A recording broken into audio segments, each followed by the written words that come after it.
Yuk kita dengarkan cerita Keong Emas, cerita anak dari Jawa Timur. Dahulu kala hiduplah seorang pemuda bernama Galoran. Orang tuanya adalah orang yang terpandang dan disegani di desa.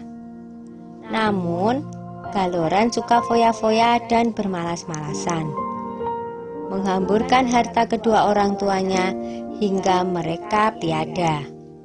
Maka habislah harta bendanya. Seorang wanita kaya raya menjadikannya suami. Wanita itu memiliki seorang anak perempuan yang rajin dan pandai menenun bernama Jambean. Jambean yang rajin bekerja itu sering menasehati ayah tirinya agar tidak bermalas-malasan saja.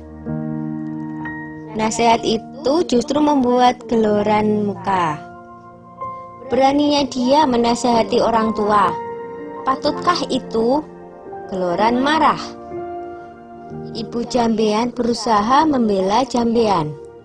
Tetapi apa daya? Sekarang engkau harus memilih, aku atau anakmu, ancam Galoran. Hati ibu Jambean sangat sedih mendengar perkataan Galoran.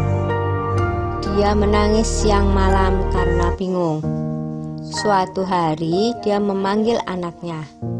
Jambean anakku, kemarilah nak, serunya lirih. Jambean langsung menghampiri ibunya yang tengah bersedih. Mengapa emak bersedih saja? Tanyanya dengan iba. Maka diceritakanlah rencana Galoran yang berniat mengusir Jambean dari rumah. Dengan sedih, Jambean pun berkata, "Sudahlah mak, jangan bersedih, biar aku yang mengalah. Yang benar nanti akhirnya akan bahagia mak," kata Jambean meyakinkan ibunya. "Aku akan pergi melewati jalan ke Bandungan." Dengan sesak tangis sang ibu mengangguk. Di malam yang gelap dan hujan lebat itu, Jambean pergi meninggalkan rumah. Tak berapa lama kemudian, ibu Jambean yang tak kuasa menahan kesedihannya berusaha mencari, tapi tak bisa menemukannya. Ibu Jambean tak bisa menemukan anaknya karena secara ajaib Jambean telah berubah menjadi seekor siput, atau dalam bahasa Jawa, keong. Di desa Dadapan hiduplah dua bersaudara bernama Nyai Sambega dan Nyai Sembagil. Mereka hidup miskin dan bekerja mengumpulkan kayu bakar dan daun talas.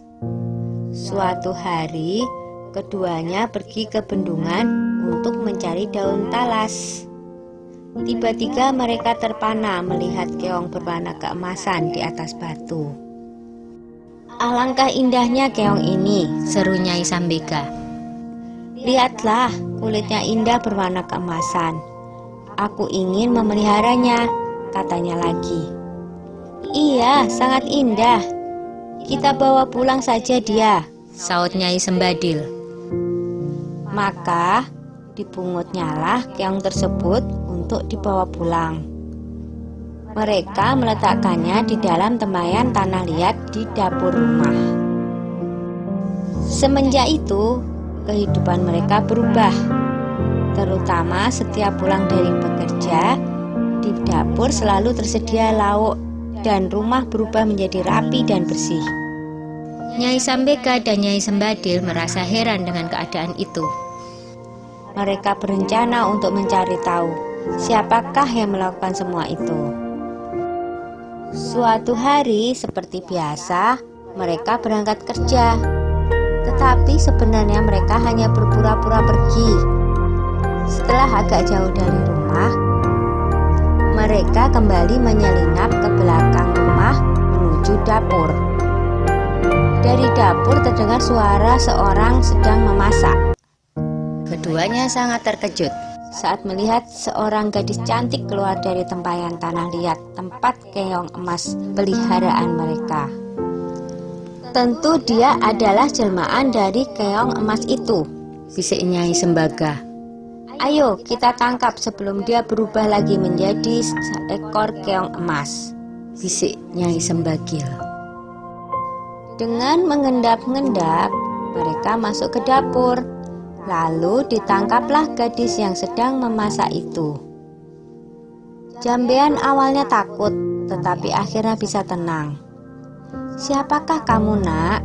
desak Nyai Sambega penasaran. "Apakah kamu bidadari?" tanyanya lagi. "Bukan, saya manusia biasa. Saya diusir oleh ayah tiri saya, sehingga saya menjelma menjadi keong," saut Jambean tertundung.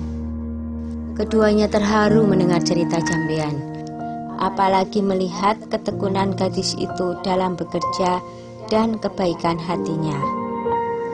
Akhirnya, keong emas diangkat sebagai anak. Sejak itu, keong emas membantu keduanya itu dengan menenun. Tenunannya sangat indah dan bagus, sehingga terkenal sampai ke seluruh negeri. Karena hasil tenunannya itu juga, kedua nyai tersebut menjadi bertambah makmur. Tenunan Jambean yang indah itu terkenal sampai ke ibu kota kerajaan.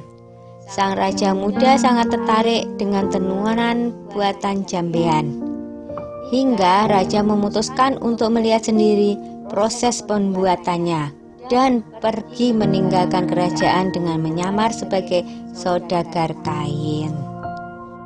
Akhirnya, tahulah raja perihal keong emas itu. Raja tak hanya terpikat dengan keindahan tenunannya, tetapi juga terpesona dengan kecantikan Jambean. Raja memerintahkan kedua nyai untuk membawa Jambean ke istana dan hendak meminangnya menjadi permaisuri. Betapa senang hati mereka, karena ketekunan dan ketabahannya, Jambean dan kedua ibu angkatnya kini hidup bahagia di istana raja. Sudah dulu ya cerita keong emasnya. Sampai jumpa.